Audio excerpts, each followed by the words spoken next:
This is Umar for BoxNation. I'm at the Queensberry headquarters here. I'm joined by the main man at the Queensberry headquarters, Frank Warren. And you were in the news massively yesterday, of course. You yourself, Eddie Hearn, His Excellency Turki Al Sheikh, rocked the boxing world. The weight classes were officially confirmed. But the first thing I actually want to talk about is His Excellency saying that in September he plans to do a massive show at Wembley Stadium under the Riyadh season. The innovation and the ideas this man comes up with is second to none. Well, it is. I mean, between us, we're going to do a big show there, and it will be a massive show. And obviously, full details will be revealed about that in due course. But it'll be basically as a huge commercial and advertisement for the start of the Riyadh season. We have heard over the last few months, British boxing suffering. I don't agree with that personally, but that's what a lot of people have been saying. But then when these guys put a show on at Wembley Stadium, which I'm sure will be full, with the dynamic around you and Eddie and the fights that we'll get, he's only boosting British boxing. Well, it is boosting British boxing. Plus, we're running our shows anyway. I mean, it's like everybody, it's as if we're not running and putting any promotions on. We're about to launch a raft of shows that take us through the summer. Some really good matchups with some of our top names. So I'm looking forward to that. And as I say, September's going to be brilliant. And it involves British boxers. This is all about, as far as being patriotic and waving the flag, it's great for British boxing. And as I've said all along, all right, the last show, the main event come on a little bit later than we anticipated for British TV, but it wasn't 5 o'clock in the morning. So we're getting these shows at a reasonable time for the people who wouldn't be able to attend the shows live anyway. But as I say, some great shows coming up, some fabulous fights, and I think British boxing's on a real high, contrary to what some people in the media seem to think, and keep knocking it. I don't understand it. And what about the negativity that we see around the state of boxing, Frank? Well, I mean, let's look at what's happening in May. You've got 3 unification fights. You've got May the 18th, you've got Tyson fighting against Usyk for the 3 belts. First time in, 25 years that's happened. First time this century. You've got the Berbiev and Bivol unification fight on the 1st of June. And in between that, or in May, you've also got Inoue for a unification for the bantamweight fight title, and that's taking place in Japan. It's happening around the world. And then you look at people like Crawford, unified champion. Haney relinquished all his belts, I think, didn't he? I think he relinquished former undisputed champion. So he was So we are getting unified champions. It's happening, and obviously with the input from His Excellency, the Riyadh season, all that involvement is making even more happening. So boxing's on a real high at the moment, a real high, and more importantly, they're all quality matches. When you get into these unification fights, they're top quality. So I don't understand it. I mean, it's people who, mind you, a lot of these critics and some of these writers who say these things, you never see them at a fight. They never attend a fight. They're on the outside pissing in when it suits them. That's the only time they ever want to get sort of address the sport, looking for negativity all the time. So why do you think respected writers within the sport are doing this? There's a couple of them doing it. I don't know. They got this thing going on, and as I say, looking for negativity. And some of the sports editors, they're not focusing on the lower divisions. We've got some great talent coming through in the UK. Some brilliant young fighters, not just in my camp, but with other promoters.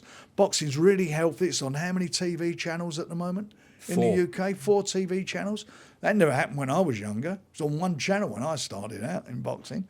It's really doing well. The numbers are good, and the sports editors need to reflect that. And I believe some of the sports editors don't do that. All they care about is heavyweights, which is great because we're powerful in the heavyweight division. But there are other divisions, and I don't want to keep hearing about. There's more written about the crossover fights or YouTube fights in some cases than what we would say the authentic fights, and I find that sometimes a little bit sad and irritating. But the sport is in real good nick at the moment. It's in great shape, and it's getting stronger and stronger. Okay. Let's talk about June 1st then. So I'm guessing you and George had absolutely no idea what Eddie was going to pick as his two weight classes. No. Okay. He did pick, of course, featherweight and light heavyweight. Did you guys have an inkling it might be either of those two? Like, did you guess it could be a No, feather? did I guess it? No, I didn't. I was surprised at the featherweight. I mean, they are strong in the featherweight division, but so are we. Okay. What about light heavyweight? I think we're both equally as good in that division as well. It's quite intriguing, this altogether, because you're looking at it and thinking, look, first of all, we both want to win this. We're not in it to make up the numbers. There's a lot of ego at stake here, a lot of pride at stake. It's something that's been going on long before Eddie got involved with me and his dad, going back all those years, and it's good. I mean, it's great for the fans. They're going to see this rivalry being sorted out in the ring and I believe this will be the first of many of these type of events happening. I tried a few years ago to try and get it on, but I mean, it's taken His Excellency and his drive and desire to get it over the line to make it happen. And the way he's done it in a couple of ways where there'll be some twists and turns in it with the captain.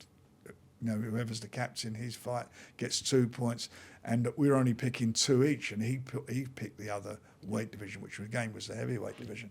So it's going to be quite interesting. I think it's a great formula. Did you ever think when you and Barry Hearn were going at it back in the day, years and years ago, of course, that one day you and his son will be doing this? Never in a million years. Never in a million years did I think this would be happening. No. It's a great format, though, as you said. It is. It's great. It's exciting, and it gets people's imaginations. And again, it's great for the game. It's great for the business. We're going to see, the fights that we've all been trying to make happen and occur. And I know I keep my old cliche, but it's brilliant for the fans. You're going to see these fights. Absolutely no surprise that you picked heavyweight, of course, Frank, given the amount you've got in your stable. We know, of course, your top guy, Tyson Fury, is tied up on May 18th in the biggest fight in the sport. But when you look at your depth with Daniel Dubois, Joe Joyce, young Moses Atalma, Solomon Dakers, David Adelaide, Joseph Parker, could go on, Jilai Zhang. You could go on. It's absolutely no surprise that was an obvious choice for you, heavyweight. Yeah, I mean, that was a choice. And plus, I think that, we want to see the heavyweights, don't we? I want to see the next batch of guys come through. I want to see who's coming through, who's going to be the one to watch in the future. So, yeah, it's exciting times.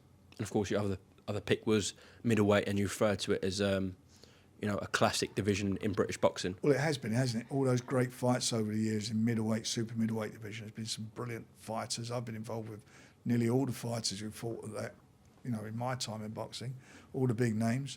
And, going back to Tony Simpson days, going back to, all those Mark Kaler fights. I remember putting Mark Kaler, Roy Gums on, cracking fights. It's always been a fantastic division for the Brits. And I think we're going to get a real competitive matchup out of that one. Okay. Now, obviously, there's no point me asking you specifics about fighters in each weight classes because that's got to be revealed at a press conference soon. I hear they're going to wear masks as well, the fighters. No, it's me and Eddie going to wear a mask. But just on the light heavyweights, this is separate to the 5v5, of course. Anthony Yard and Joshua Buatsi, where are we with that? Because people are thinking, Anthony might be in that 5v5 in the light heavyweights for you, but if he does fight Joshua Buatsi, that takes him out. So what's the current situation with him and Buatsi? There's still ongoing negotiations at the moment, and I don't want to go into too much detail, but we're still working on that, and I hope we get some resolution on it this week. Are you moving forward with that at the moment, though? We're moving forward to try and get something sorted out with Anthony, so hopefully this week will be the week for that to happen. Okay, that's positive to hear. In terms of His Excellency's pick, I bet you were buzzing with that because he went with heavyweight. We saw Eddie's reaction, had his head in his hands. But he did save him a little bit because he said, you guys can go and get anyone you want. They don't have to be signed with Queensberry. He doesn't have to put a Matchroom fighter in. So you've got a bit of a window now to go and get someone potentially, or he has more for him. He better not be tapping any of ours up or there'll be trouble. It's good. It's great, isn't it? I mean, that's like a wild card situation, so I quite like that, and it makes it a bit more, tasty, doesn't it? We'll both be out there looking for if we do, I mean, I don't think we need to look for anybody, but let's think about how we make that work. In fact, I remember watching the video last night. His Excellency did say, "I had to do that to save Eddie." That rule about you can get anyone in for the heavyweights. If that's what he said, yeah. And in terms of, you mentioned it here about you and Eddie have to choose one captain each because that adds bonus points. But obviously, if that goes the other way and you make someone your captain and the other guy wins, that's going to be a big loss on the night. Yeah. So it's going to be. It adds a bit more again. It adds even more spice to it. I think it's going to be really interesting on the night, and I'm sure we're going to be on the edge of our seats. Listen, for the first time, we sat next to each other at a couple of shows, and cheering our respective fighters on. He was cheering the Brit on, same as me. Yeah. with AJ, but that ain't going to be happening on the night. And it'd be interesting to see where we're going to be. And we've got to decide where we're going to sit. Are we going to be in the corners of our fighters, or what? Where we're going to be. So it's going to be. I really, really am looking forward to this. You'll be holding the bucket for your fighters, won't you? Listen, I've done that in the past. I've worked corners of fighters when I started out. I worked with Joe Bugner's corner, Keith Wallace, Jimmy Duncan. Worked all those young fighters when I started out. No, I think it's best we keep you and Eddie apart on that night. You might end up chinning each other. Yeah. How long did it take yourself and George to pick the weight classes for yourself, Frank? Not long. It was just a matter of, I think they picked themselves, okay, to be quite honest. And, the featherweight division, I think that we was pleased with that Eddie did pick that division. Yeah, I know that's obvious why you say that. He's obviously got some very strong featherweights. He's got some very strong featherweights. Got a world champion there, and he's got Lee Wood and Josh Warrington. So he's got a couple of good fighters there. Yeah, no doubt about that. Ray Ford has just become world champion. Yeah. What if there's injuries or last minute pullouts, Frank? Is there backup options in each weight class? Well, we've got enough fighters between us to sort that out. But please, fingers crossed, that doesn't happen. But let's be honest, anything can happen with guys when they're sparring. We suffered that.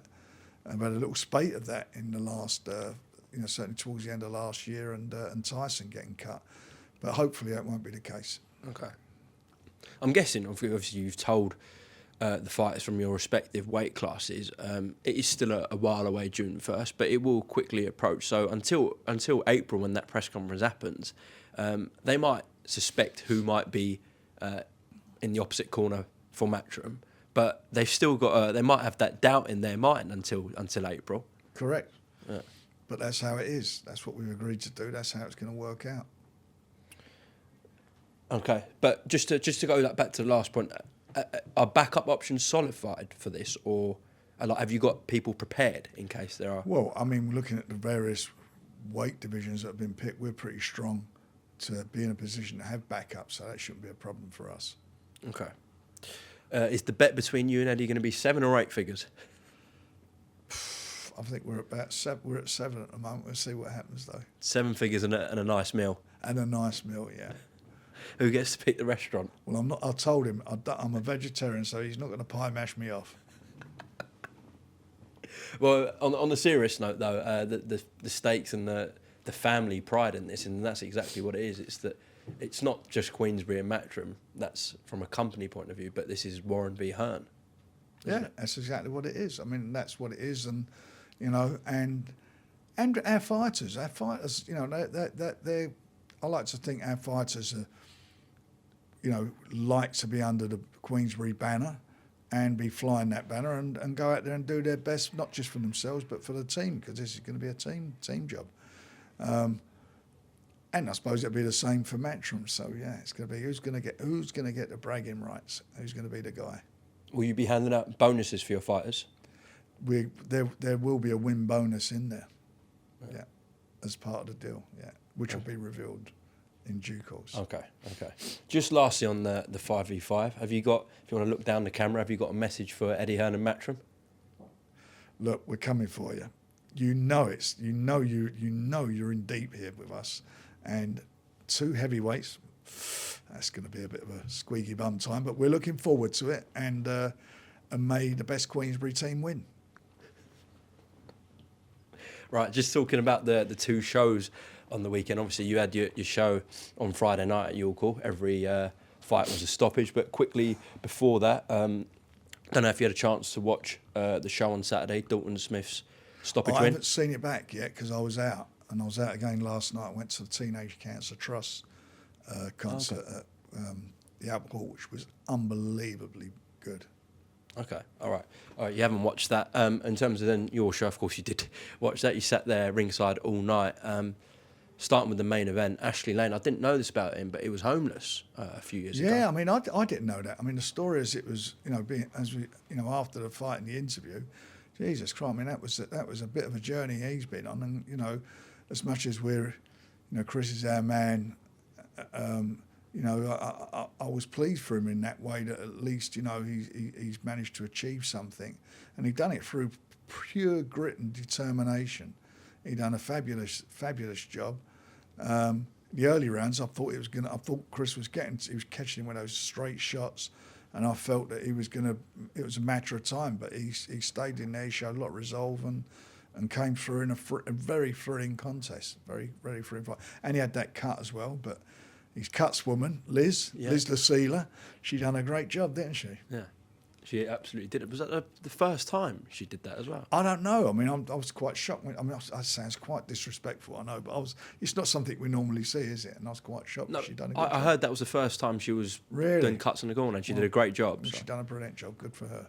In terms of Ashley Lane now, do you move forward with him? Yeah. I mean, look, we'll be looking to make his next fight for him, making a defence of those titles. There's some good fights to be made. Maybe Andrew Kane, I don't know. We'll think about it. That's a good little fight. But we'll see. But and obviously Chris, I spoke with Martin, who got a Southern Area champion on Sunday. I spoke to him on Saturday and congratulated him on that, by the way. And on Saturday I spoke with him, and he's going to sit down with Chris, and they're going to make some decisions as to what they're doing in the future. Yeah, I was on Chris. Second time he's gone for the British title. Second time he's lost for it. So, what level do you think he's at, Frank? Well, that's the thing. He's a sensible guy. He's a lovely bloke. Great. He's been great for the game, and whatever it is, I hope he makes the right decision. And whatever he does decide to do, we'll be there for him. But that's boxing. That is the sport we're in, and that's what happens. And it's winners, as I say, winners and losers, and all those cliches. Invariably, it's the winner of the fights that move forward. Talking about mountain battles, before we go through the rest of the card on Friday night, Denzel Bentley went on TNT Sports Live and announced his fight with Danny Dignam, which is a very good fight. It's a cracker, that is, isn't it? I'm looking forward to that. That's a must good win fight. for Denzel as well. Yeah. Oh, he can't afford. If he gets beat, then he's got a real problem as to where his career goes. He's got to win that. That's got to be for him a must-win fight. Yeah. In terms of the rest of the card from Friday night, I think what everyone was talking about, because he's a heavyweight, because he's so special, is Moses Atalma. Yeah, I mean he's fast. He's very hurtful, heavy-handed, and I think it was the first time he connected with what I would call one of his big shots. As soon as he caught him with that, he took the fight out of the man. And not that he come to sit on the floor or anything. Garber, he got caught and he takes that fight. He could do that. He at this level, and I think that at the level above, he can do that to most people. No doubt about it. Good to hear as well. His manager, your son Francis, obviously declared that he'll be on the Fury Usyk bill on May 18th. Yeah. Massive opportunity for Moses. It's a great opportunity for him, and he'll obviously make the most of that. Glad he's got a fight though, because it must be hard getting him a fight, Moses. Well, it is. I mean, that was the last minute. Somebody put it. We tried to make a couple of fights. I was looking to try and make the fight with Cash Ali. Really? But I understand he doesn't want the fight. That's what I've been told. I don't know. It's got to be verified. But I'd love to have seen that for his next fight. But if Cash wants it, he's got it. Okay. Right. Royston Barney-Smith, impressive. Brilliant. He boxed extremely well. Very, very mature, very composed. Picked his shots. I think he'd only been stopped once in his career, his opponent. And he just basically broke him down and done a job, done a really good job. He's getting stronger, he's getting bigger. He's still a young man or a young boy, and he's developing. He's getting his strength, and as he matures physically, he's become a much better fighter. Ben Davison and him got a great rapport together, and they're working well, and he's doing a good job with him. Speaking about Ben Davison, he spoke to Queensberry's YouTube channel, and he said that Luke McCormack, who made his professional debut on your card on Friday, exact words were, "This is going to be one of the most exciting journeys in British boxing." So it's quite big words from Ben Davison. Well, they are big words, and he done well. I mean, that was his first fight in a couple of years. 2 years. 2 years, right? He's done well. To get the cobwebs out of his system. Now he's got to move on, get some more fights under his belt. But he's very capable. He's got a fantastic amateur background, and I'm quite sure moving forward, he's going to have a good professional career. There's no doubt about that. Happy with Willie Hutchinson's win? It was. I really wanted him to get that. He needed that, and it was a good win. It was a great shot, and he's put himself in for a big fight. There's no doubt about it. His next fight will be a big fight. Okay. Your other light heavyweight, and Ezra Taylor, said that his train journey's going well about Willie, but when he comes to my stop, he's going to crash. I like Ezra as well. I mean, he's done everything that's been asked of him. He's a nice guy. I mean, we sat with us talking, and I like him, and he's going to go places. No doubt about it. He'll be on that train. He'll be on the train rather than at the train station. No doubt about that. And lastly, to mention, Sonny Liston Ali had a good win. He did. Proposed in the York Hall bar, I heard afterwards. Yeah, he should have done it in a ring. What's your sense of where's your romantic side? That would have been a great platform for you on TV. You could have done it. No, good luck to him. He done brilliantly well, and congratulations to him and his fiancée. Okay, well, listen, Frank, I appreciate your time here on this Monday morning. Anything you want to add? No, I think we're all good. I'll tell you something. There are exciting times, and I went the Teenage Cancer Trust thing last night, and you had Roger Daltrey, 80 years of age, who sings like he's still 20 years of age, and then you got Robert Plant and his band came on. I think he's 76, 77. So us oldies, there's still a little bit of juice in the tank. So we're doing all right. As you're going to see, Eddie, on the 1st of June. You've been warned. Frank Warren, BoxNation, thank you very much.